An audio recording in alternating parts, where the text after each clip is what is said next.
snowflake professors and gun banning on college campuses, dumbing down math and English, and Juliet and Juliet to replace Romeo and Juliet next in the Dr. Duke Show.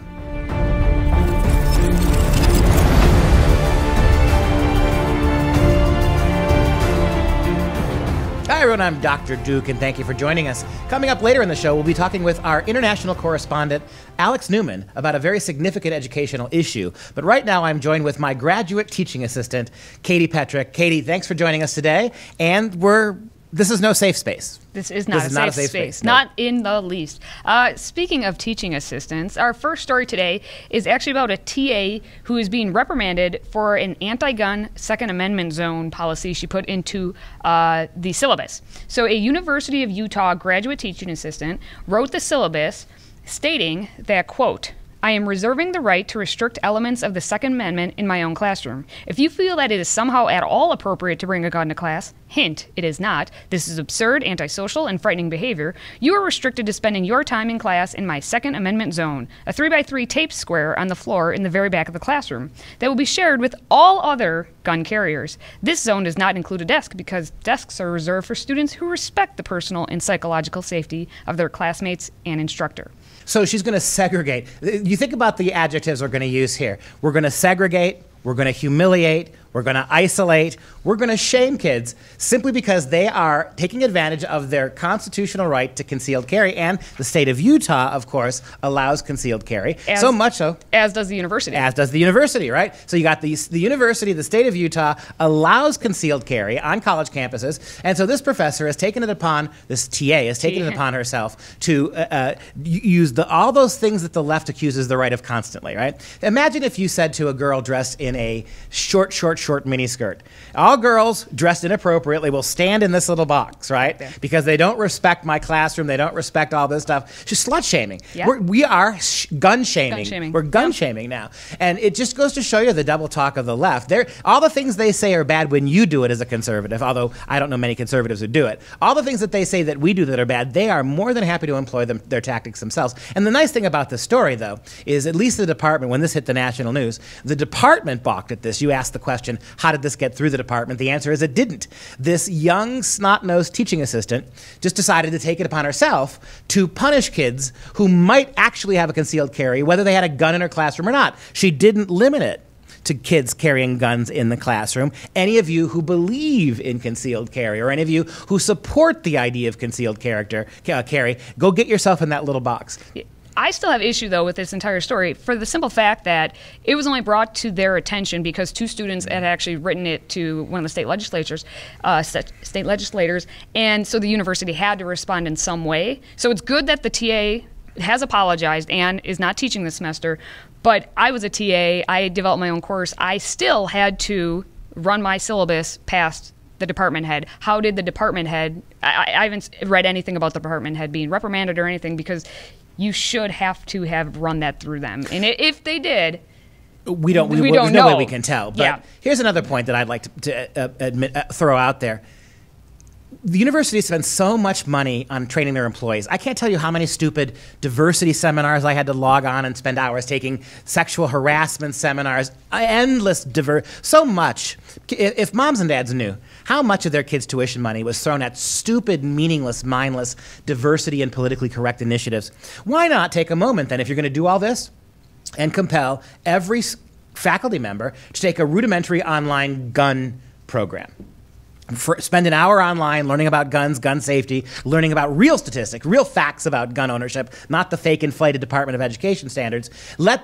Make these teachers acclimate themselves to what responsible gun ownership is, because they're flying off the handle and discriminating against kids, and they're breaking the law and doing it. And if you did that with gender or class or race or sexuality, they'd have you out of there in about 2 seconds. You wouldn't just be taking a break for a semester and have to apologize. Why not create a protocol if kids are allowed to concealed carry on the University of Utah that require your faculty to learn what the signs are and what the stigmas are, learn how to deal correctly with people who responsibly want to carry guns. Well, and if they did that, then we wouldn't have a story about a professor who's canceling his office hours because he's scared, since University of Kansas allows concealed carry. Professor Eric Rath, he's a history and East Asian studies department professor.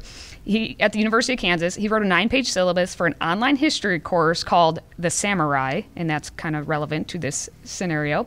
And he says in the syllabus, with guns allowed on campus, I no longer feel safe having visitors in my office. So instead of in-person office hours, I am available for consultation via email or Skype on the hours indicated above and by appointment.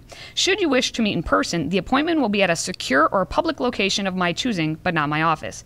Please read the statement about concealed weapons at the end of the syllabus. Well, the irony is that the vast majority of school, I can't think of a single school shooting, not one, that occurred in a professor's office. They all occur in the aforementioned public spaces that he wants to retreat to, right? So let's not do it in my office where almost nobody gets shot. Let's go to the cafeteria where everybody gets shot. That's just stupid. Now, as a professor myself, I respect the right of a professor to hold his office hours anywhere. I don't hold my office hours in the dark little hallway of my professional building because nobody's there. I hold my office hours in a big open cafeteria so no one can accuse me of anything inappropriate. I sit right by the bathrooms, the most high traffic area in my cafeteria of the big university. I sit as close to the bathrooms as possible, smell be damned, so more traffic is constantly filtering in and out, so whatever student I happen to be talking to, we're surrounded by dozens and dozens of people. That you are. Well, that's a nice little safety space for you. Before you move on, wait, quick. This is an interesting point. So we have those two stories are illustrative of both the aggressive and the passive, right? You have the aggressive progressive who's going to draw a little tape box on the ground and force concealed carry kids into it. Talk about thinking inside the box, my God. And then you've got the passive professor, right? You guys get to conceal carry, so I don't feel safe. You would feel safe, sir, if you took an online course on how to manage guns. And the fact that you teach samurai culture, shame on you. You're the kind of guy that if you actually were a samurai, you'd mandate little Nerf tips for the top of the sword so nobody gets a paper cut. That kind of stuff. It's the passive and the aggressive way that college professors deal with ideas they don't like. Yep. All right. We have another pairing of stories talking basically about being respectful, being polite. We have California, so it's neither of those things. We have a California school district who just rolled out a lax and controversial new dress code. And it's Alameda Unified School District. They decided to revise their dress code policy after a couple students got together and said, well, this policy is just not just, and we want it to change. So they decided they're going to do a 1-year trial, and they sent out letters to all of the parents. And in the new policy, it says what's allowed is hats, hoodies, quote, skinny jeans, yoga pants, midriff-bearing shirts, pajamas, ripped jeans, and, of course, tank tops. And the general rule is going to be that articles of clothing need to cover your genitals, your buttocks, areolae with opaque material. So you barely have to be covered for anything. So they're not worried about bulges. They're just worried if you can see through the bulge. See through the bulge. I got you. All right. Banned will be imagery depicting profanity, pornography, drugs, alcohol, violence, hate speech, or similar items of such offensive natures. So everyone's been adding their 2 cents online, of course, because everyone has an opinion on this. And I like the one that said, stop exploiting children. Parents, step up and care. Yeah, you know, to me, the first thing that pops into my mind when I hear this story is you're turning the American public school classroom into Walmart. Right? We have all of these videos, all these clips online. You can't click on a website without the 30 stupidest pictures from Walmart. So good. So good. You're going to take the American classroom where discipline, focus, and attention are already a problem, and you're going to have kids in yoga pants, you're going to have kids with midriffs hanging out, you're going to have kids man buns, and you're going to have all these wonderful Uggs and all sorts of things you're going to have now. Oh, yeah. Well, that's the comic way of looking at this, I suppose. If you want to turn your classroom into a Walmart, you're getting a Walmart education, ultimately, for the money you're paying. Having said that, the real problem with this is more insidious, and I know we've got a second story that's going to tie into this. What you're really doing in the classroom, you're decentering it. What you're doing is you're pulling aside in the classroom where the focus should be. There's a reason you have dress codes, and that dress code is to convey a certain level of seriousness and professionalism. The idea that you're going to allow kids to attend school in pajamas now is staggering, right?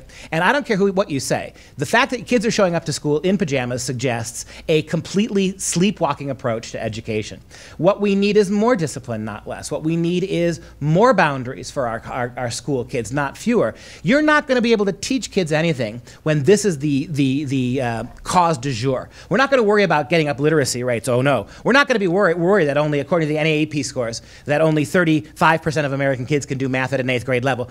8th graders can do math at an 8th grade level. We're not going to worry about that. We're going to worry about whether or not you get to wear your flap pajamas to pants, right? Pajama bottoms to class. It's really ridiculous when you stop and think about it. It's very counterproductive. Dressing well, dressing scrupulously. I would go back. If it were me, I just give all the kids uniforms. Every kid wear the same thing every day. Yeah. Because this is the money quote for me. You know, it's an attack on individuality. Well, Pastor, you're a conservative. You're supposed to be about individuality. This is not individuality. All these kids are asking to put aside better-looking clothes to dress the same. This is not about individuality. It's about conformity. We all want the right not to have to wear button-down shirts or skirts to the knee. We all want the right to dress the same crappy way, in the same crappy yoga pants, with the same crappy tube tops. That's what we want. I could get it if these kids were all going to dress a different way. But you're just giving them license now to dress the conformist way they want to dress, which is really pretty tawdry and cheap for a public school classroom. Yeah, and I argue if they're going to do school uniforms, at least let it be some Argyle sweaters to put in there. Just for me, though. Knee socks. Knee socks, put them back. All right. In this day and age, so it'll be the boys wearing the knee socks. Exactly. Right? And so, with their man buns, has to go in there. No one needs to see that. So on the flip side, we actually have a refreshing story where we have a 10-year-old boy who is polite and respectful and uses the term ma'am when addressing his teacher. But the teacher, instead of saying thank you, punished him. So this little 10-year-old boy, his name is Tamarian Wilson. He's a student at Northeast Carolina Preparatory School. He said yes, ma'am, to his teacher. And the teacher made him write the word ma'am, you can see that in the picture, 4 times on each line, front and back. When the teacher got approached, because the parents obviously went to the principal about this, the teacher made a joke saying, well, if I would have had something in my hand, I would have thrown it at him. And again, all he did was say, yes, ma'am. You know, you get the idea, these progressive teachers, that this annoying teacher who joked about actually throwing something at this kid for calling her ma'am, she'd have been much more comfortable if he'd have walked into class and said, sup, yatch, right? I mean, there does seem to be a real sense here that what this quasi-woke feminist professor calling me ma'am is some kind of re-ingraining of the patriarchy, or you're labeling me in your sexist, classist way. This is a little boy who's being respectful. This goes back to the first story we just did. It makes my point exactly. By letting these kids dress trashy, you're signaling to everybody that this is such a relaxed environment that things like grammar or ethics or the way we address one another, the differences between teachers and students are all meaningless, right? Don't call me ma'am. I'll bet you if that little boy called her, hey, Susie, how are you today, right? She'd have been much less bothered by it. And so this is what I was trying to point out just a moment ago. What the progressive left is trying to do is create a classroom where learning is actually impossible. Without boundaries, without self-respect, without a difference, a notable difference between the teacher, who is the educated paid authority, and the students. You've been in classes before. You know how this drives me nuts. The whole Barney Circle approach to education, where in our classrooms, we're not going to have teachers teaching. We're going to have the kids teach themselves. And so you've got one person in that room who actually has a credential in the subject area, but they don't do any talking. The teachers just sort of sit down and let the kids talk to each other. And what you're doing when you're doing that is you're proving that the teachers aren't necessary. Kids aren't learning anything. But if you're going to turn learning over to the kids and not teach the kids, and if there's no dynamic that allows you to have authority over the kids, and tearing apart dress codes, tearing apart disciplinary boundaries, the fact that under a Barack Obama dear colleague letter, right, the idea that holding kids accountable for bad behavior, punishing kids, disciplining kids, suspending kids from school is disproportionately affecting minority kids, and therefore stop disciplining all kids. You get this kind of stuff. And thank God for this family who raised their little boy to have enough respect to say, yes, ma'am, and for his trouble, he's got to write out like he's Bart Simpson, I shall not say ma'am again, right? Up and down the page. And when mom and dad went to the principal, had a meeting with the principal and the teacher, neither the principal nor the teacher acknowledged that the teacher had done anything wrong. And this is North Carolina. Yeah. Right? So we're not even talking about Massachusetts or New York or California. We're talking North Carolina. Northeast Carolina Preparatory School. That's where it was. And then we wonder why we have teenagers who just aren't reading books anymore. They're too busy out there shopping for their new clothing, I guess. So we have a study released, the American Psychological Association, the APA. They printed the new survey data from 1976 through 2016, and it's collected from the Monitoring the Future study. So every year, 50,000 students are surveyed, and at this point, now we have more than 1 million data points. And so here are basically some of the stats. They found that from 2006 to 2016, social media has risen 75% to 5 hours a day for a 15-year-old. So if you're 15 years old, you're going to be on social media about 5 hours a day. If you're 13 or 14, they found that you're going to be on social media 4 hours a day.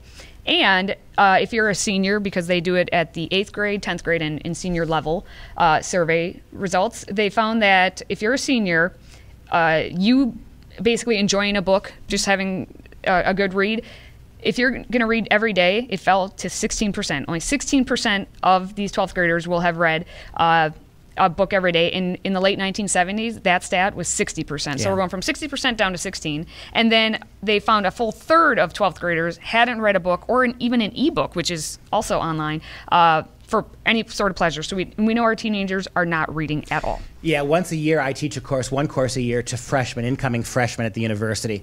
And I ask them that question. Raise your hand if you have ever read a complete book cover to cover. And it's less than 50%. I would argue it's about 40% of my kids, less than half, have ever in their lives read a book cover to cover. You go back to the Common Core guidance, the guidance documents for Common Core English, which was implemented about 7 years ago. It's not the standards themselves, but the guidance, the English guidance about what should go on in the Common Core classroom. Well, they're removing full books. Kids aren't even getting full books. The idea that kids are going to sit down in elementary, middle and high school in particular, and read a book cover to cover, they're not doing it. They're going to get a play like Shakespeare's Romeo and Juliet. We'll talk about that later in the show. They'll read Romeo and Juliet in 9th grade, but they won't read it. What they're going to do is, instead of reading the actual Shakespearean text, they'll do No Fear Shakespeare, which is a complete modern translation, the translation of Shakespeare's beautiful Elizabethan poetry into contemporary language, including slang. And then, out of No Fear Shakespeare, they're not really reading the whole play. They're reading 2 passages from Act 1, 3 passages from Act 2. So even when they get a small, complete book like a play as opposed to a novel, they're only reading excerpts. And this is part and parcel by design, right? Have kids, the purpose of reading in American public schools now is not to make lifelong reading lovers, not to make kids fall in love with books, not to allow kids to engage in a sustained way with a remarkable mind like Shakespeare's. It is to give them just little snippets from books, to say that they have a passing familiarity with 2,000 years of Western classics.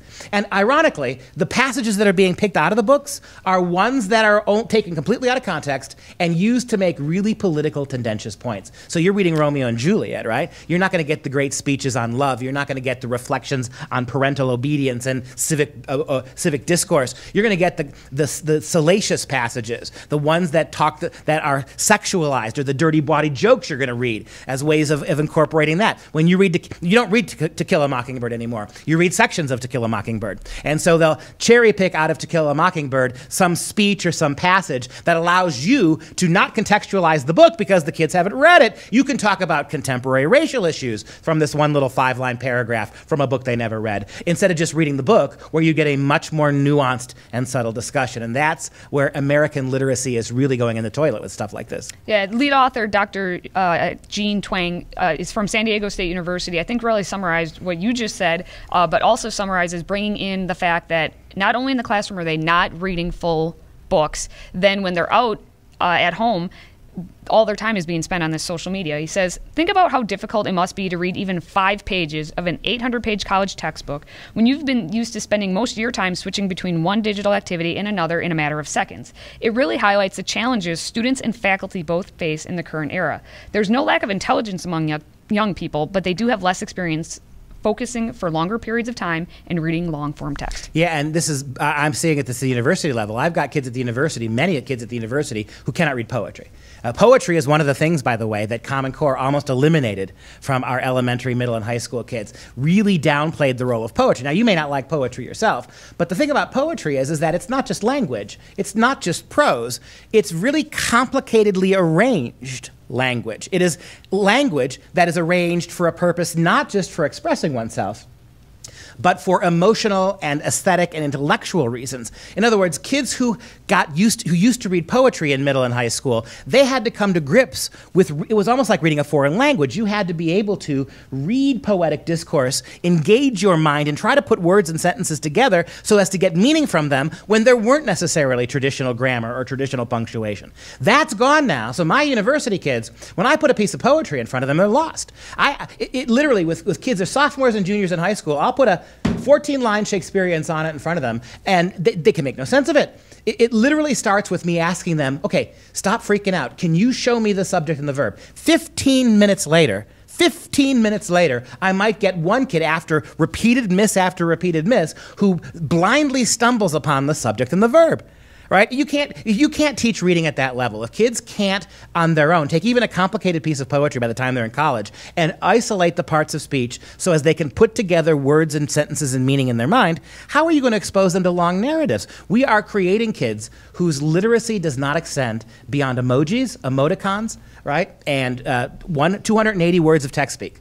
Yeah, it is. And they can't read, but they also can't do math because we have professors out there who are proposing things called mathematics with an X at the end. We have Rochelle Gutierrez from the University of Illinois at Urbana-Champaign. She's going to be presenting in India at a conference called Mathematics Towards a Way of Being. And this is going to be at the Mathematics Education and Society Conference. Now, if you've heard that, if that name sounds familiar, it's because she's been doing this mathematics for a little while now. And call it mathematics is a serious study. Let's call it Mathmat-X. Mathmat-X. Right, because it's like Generation X. Let's call it Mathmat-X, because this isn't really math. That's true. Her specialty is equity issues in mathematics education. And if you look at ratemyprofessor.com, she's got some good reviews, and by good I mean bad, of the way she teaches Mathmat-X in her classroom. But the description of this talk for next year in India, it basically says everything that she's planning to do. It says the relationship between humans, mathematics, and the planet has been one step too long in domination and destruction. What are appropriate responses to reverse such a relationship? How do we work now, inside and outside of schools, that will reverberate and touch the lives of future generations? Drawing upon indigenous worldviews to reconceptualize what mathematics is and how it is practiced, I argue for a movement against objects, truth, and knowledge towards a way of being in the world that is guided by first principles, Mathmat-X. Object, truth, and knowledge are enemies. Yes. So right there, you don't have a math class. And what the default to indigenous cultures, I'm sorry, it was the ancient Greeks that gave us Pythagoras. It was the ancient Chinese that gave us huge leaps forward. The idea that you're going to go to indigenous cultures, and no fault of their own, cultures that were oral, that didn't even devolve language, written language, and whose knowledge of mathematics was not mathematical. They had no concept of math. They may have been able to engage with levers. They may have been able to use carpentry to a certain degree. But mathematics is a conscious application of the human mind to the mathematical structure, the hidden mathematical structure of the universe. And indigenous peoples are not the place you're going to look. That would be like looking for, that would be like today, looking for first world countries to find ways to survive the bubonic plague living in a desert somewhere in Mongolia, right? Those are skills that have long since sailed past us. That you'd go to an indigenous person for. But what you're dealing here with, and read that opening sentence, math is a state of reality, you said, or a state of being. The very first thing that she said, math is going to be what? Which part? The relationship between humans, mathematics, and the planet has been one steeped too long in domination and destruction. Domination and destruction. At the very top of the article, the very first thing you read was how she was going to make the argument that math is a kind of a state of being. Oh, that's what it's called. It's called mathematics towards a way of being. Towards a way of being. So math is hard. Math is hard for kids who aren't allowed to or incapable of memorizing multiplication tables. Math is really difficult if you can't use a calculator on your cell phone. So instead of letting kids work through the difficulty of math to get stronger and stronger, we're turning mathematics into Zen yoga, right? Mathematics not as a very cohesive intellectual approach that is the foundation of all higher engineering and science and physics. No. Let's get that away because that's hard. Let's turn math into Zen, right? It's like chant the eight instead of om, eight. And maybe the math will filter into our subconscious. Maybe that's why well, she is saying that mathematics is a noun and mathematics is a verb, and it holds potential for honoring our connections with each other as human and other than human persons. Math is a verb. I'm going to math you up today, I'll tell you right now. But the two stories, again, tell a similar tale, right? On the one hand, our kids, we're creating a generation of kids, not because they're stupid, but because we won't let them read serious stuff. And number two, we have taken math from a serious endeavor into a quasi-hippie kind of pseudo-intellectual sense of alternative reality. It's anything but math. All right, and then we get another study that has come out, and it's talking about the classroom tech, and this goes right part and parcel with what we've been talking about in understanding how our kids are learning or not learning. Well, we found a study that was done by Arnold Glass and Mengzu Kang from Rutgers University. They studied 118 college students to determine how using electronic devices, so your laptop, your tablet, your cell phone, all those things, for non-academic purposes, basically doing Candy Crush or cruising on Facebook, during lecture time, how it impacted their exam performances. And they had a 2-section college course, and so they allowed devices in one half of the course and then not in the other. And they found that short-term comprehension wasn't really affected. So when they did a quiz that day in class, the kids were still able to understand what they were needing to learn.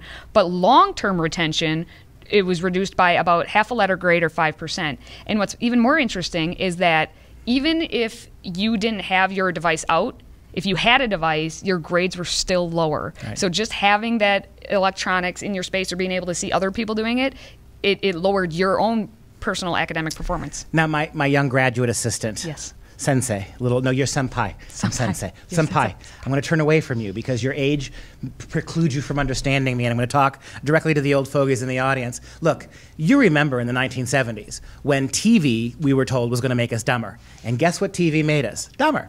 When they started wheeling TVs into classrooms and showing videos and showing little clips, guess what happened? Kids stopped paying attention, they put their heads down on the desk and slept. Remember what happened to math when everybody got a calculator? I remember, I'm young enough to remember, when we weren't allowed to use those first really chunky calculators with the really red letters. Being a bad math student, I spent my whole time spelling boobs, 60089, right? On my and flipping it over with the calculator, right? You're not smart enough to do boobless. Or boobless. Yeah. Or Shell Oil. Try that one. You could use the numbers on one of those glowing red calculators to spell Shell Oil. That was when they gave me a calculator, didn't make me better at math, it made me worse. People who had to do math with a slide rule, or better yet in their head, were much better math students than the ones who can just push a button on a computer. And so, to the surprise of absolutely nobody, all this technology in the classroom is contributing to the stupidity of our kids. It's not the main reason, I would argue, that our kids are not reading books. That's the teachers and the pedagogy and the stupid curriculum standards they're putting in. But the idea that all this new way of doing math, all this new way of not really reading goes hand in glove with all of this technology. The argument seems to be with our progressive educrats. Since the computer will do all the hard work and interpretation for you, whether it's reading books or whether it's doing math, let's use our class time instead to indoctrinate you all with social justice. That seems to be the trade-off we've made. Yeah, I'm waiting for a math professor to say, guess what, no calculators today, and just see everyone's face melt. Because that you see it when you try and take a kid's cell phone away from them. They honestly have no idea what to do with themselves. But we have a good example, actually, coming out of Ohio State University, someone's alma mater, and it's with Trevon Logan. He's an economics professor, and he actually banned laptops last semester, and he found, what do you know, the grades improved, and he was actually kind of shocked by this. He said that student performance improved, especially on the earliest midterms. Results were significant. Average scores were about half a standard deviation higher than previous offerings. This is well above the long-run average in both courses. This term was an outlier. Yeah, I don't. I teach, again, English. I teach things like Shakespeare. I don't let kids use the computer in my classroom either, unless they have some kind of a university-sanctioned, underwritten disability, which forces me to let the kids use it. And I'll tell you, when I was agnostic about this, every now and then a kid would show up with a computer, but I would walk the aisles, right? When I was giving a test, or I would walk the aisles when I was lecturing, and inevitably, every single time I saw a screen, any kid's computer screen, they were on eBay, or they were watching YouTube videos, or 1,000 different, or they were checking their Facebook pages. Look, I'm old enough that I should not be addicted to technology. But if my wife points this out to me, if I've got my phone in my hand, I'm going to look at it. Doesn't matter if she's telling me my pants are on fire. Speaking of Ohio State, I'm going to be checking the Buckeye scores, right? And so consequently, if I, who know how stupid this is, can't constrain myself, I can't possibly trust a bored 23-year-old in my Shakespeare class to use technology wisely. And yet again, the smartest talking heads among us seem to think that replacing real education with synthesized education on machines is the same thing as educating people. It's not. In fact, it's the fastest way to not have to teach them anything. Give them the machines that will do it for them. All right, we have a story coming up later in the show about Romeo and Juliet, but first, we're going to go to an interview that Dr. Duke did with international education correspondent Alex Newman, and they're talking about Hunger Games in education. Alex, you got a great story here from you about a Cuyahoga Falls, Ohio middle school, Roberts Middle School, that's actually compelling kids to engage in a kind of Hunger Games exercise in the classroom. Talk a little bit about the background of the story. Yeah, this is really grotesque. You know, they talk about the post-racial society and we're all equal, and yet here they have young, impressionable children ordering them to decide who lives and who dies based on their race, on their gender, on their age, on their disability, all these protected classes that we're not allowed to use for any purpose whatsoever, except now we're going to force children to decide who lives or who dies based on their race, their color, their gender, etc. So, to just kind of summarize the exercise briefly, you have a middle school teacher in this government school in Ohio, not exactly sure whether it was 6th, 7th, or 8th grade, but he gave this ridiculous assignment. I mean, when you read it, you wonder how a teacher could have possibly written it. It's full of grammar mistakes, spelling mistakes. I mean, it's just, I would have been ashamed of my 8-year-old if he had written that. But what it does is it orders the kids to get into groups, and they have a list of 12 people. They have, a Jewish 60-year-old professor, a Muslim international student, a Hispanic clergyman, a racist white police officer, and of course he's a racist white police officer who's accused of using excessive force. And you have an Asian boy, 12 years old. So, all these different things. And then children are supposed to decide. They're told that the world is coming to an end. And you children are on the committee that's going to decide who's going to live and repopulate some faraway planet and who's going to go on this spaceship. So here's your list of people. Choose 8 out of the 12 for who lives and who dies. And everyone, all caps, must agree, no majority rules.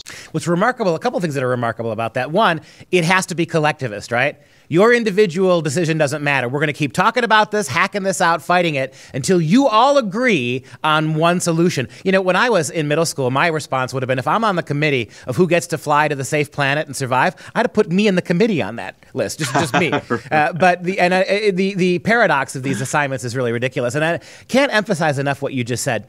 The only thing you know about these 12 candidates are superficial racial and sexual characteristics. It's nothing about their heart, their character, nothing about their contributions to society, nothing about the role they would play on this new planet, right? I mean, is it really necessary? Would a Hispanic gay clergyman offer more than an armed police?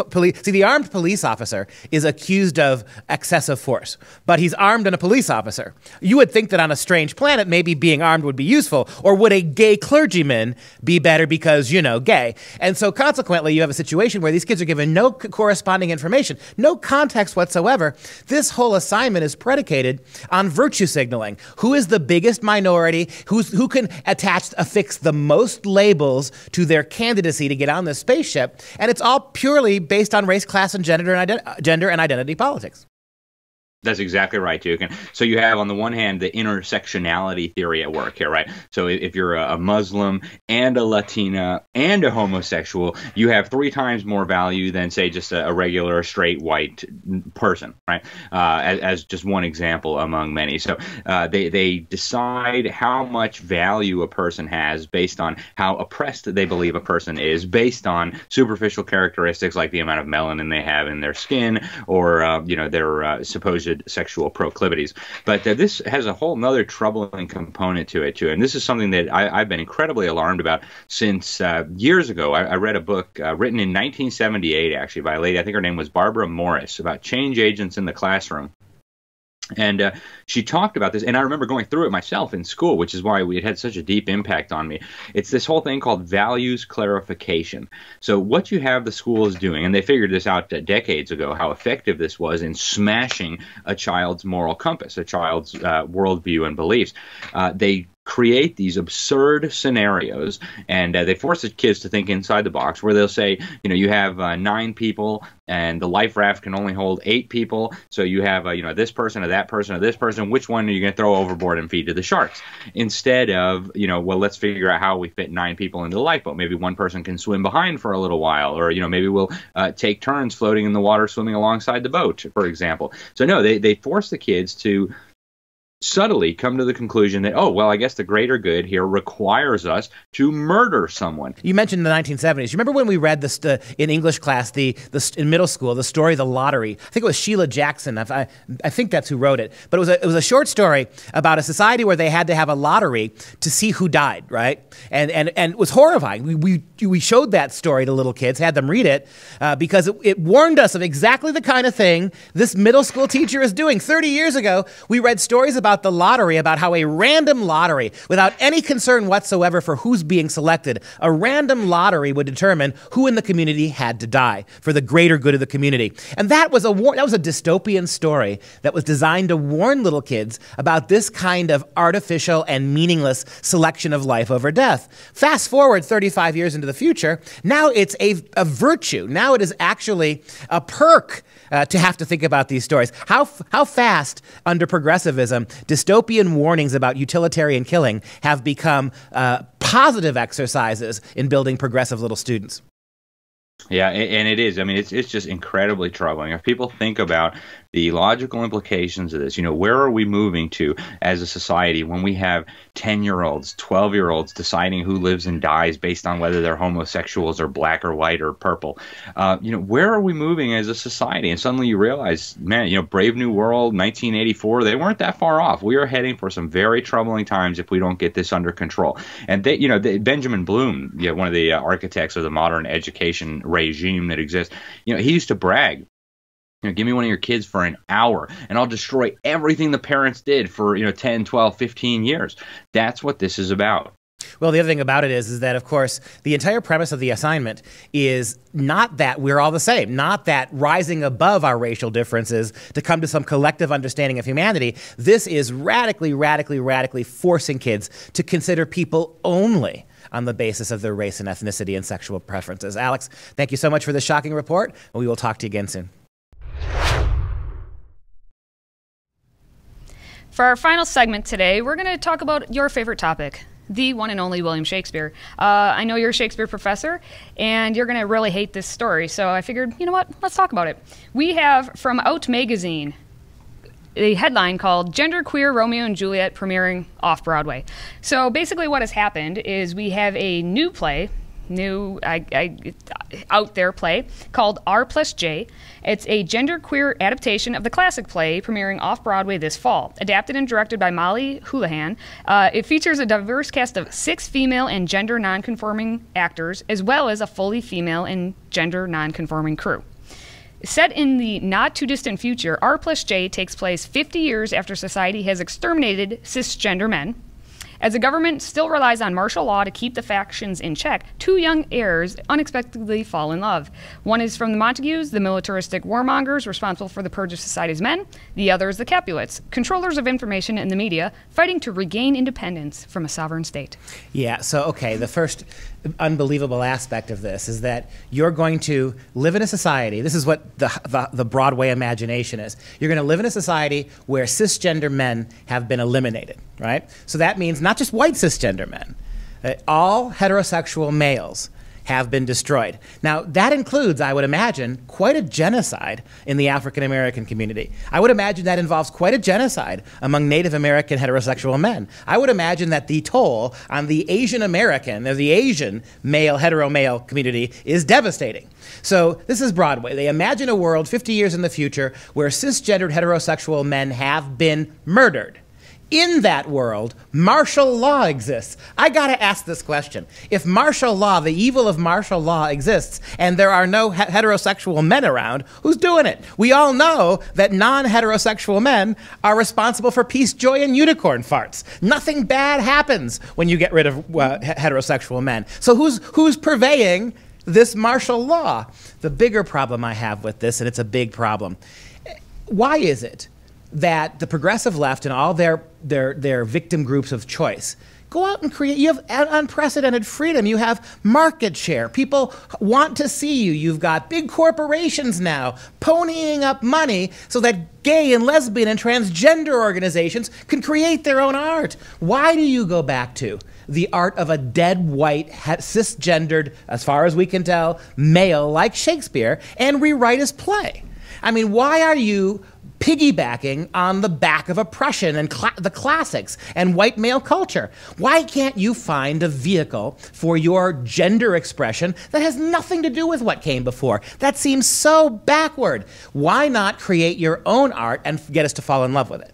Yeah, but exactly that's the point. Because wasn't it like a month ago, maybe a couple weeks ago, a month ago, when they came out and said Scarlett Johansson is not allowed to play the trans character because she's not trans. So now you're taking these, and according to them, is 6 female and gender non-conforming actors to play Romeo and Juliet. And that is not at all what William Shakespeare intended when he wrote this 400 years ago. Well, it's more than that. I mean, it's not just Romeo and Juliet. It's the fact that you mentioned Scarlett Johansson's not allowed to play a transgender woman. We had a non-handicapped actor really just get bounced from the role, or they're trying to get rid of a non-handicapped actor from playing a handicapped person, because that's not verisimilitude. And it gets even worse. You've got remakes of Ghostbusters, right? We got to take a classic movie directed and starring men, white men, and replace them all with women, right? And so consequently, what do you have here? When those movies tank, or the new Star Wars episodes that are dragging in transgender characters just to lecture the nerdy tech guy audience, when you're doing that, you're simply signaling one thing. First of all, nobody wants to watch that. Yes. It's not Shakespeare.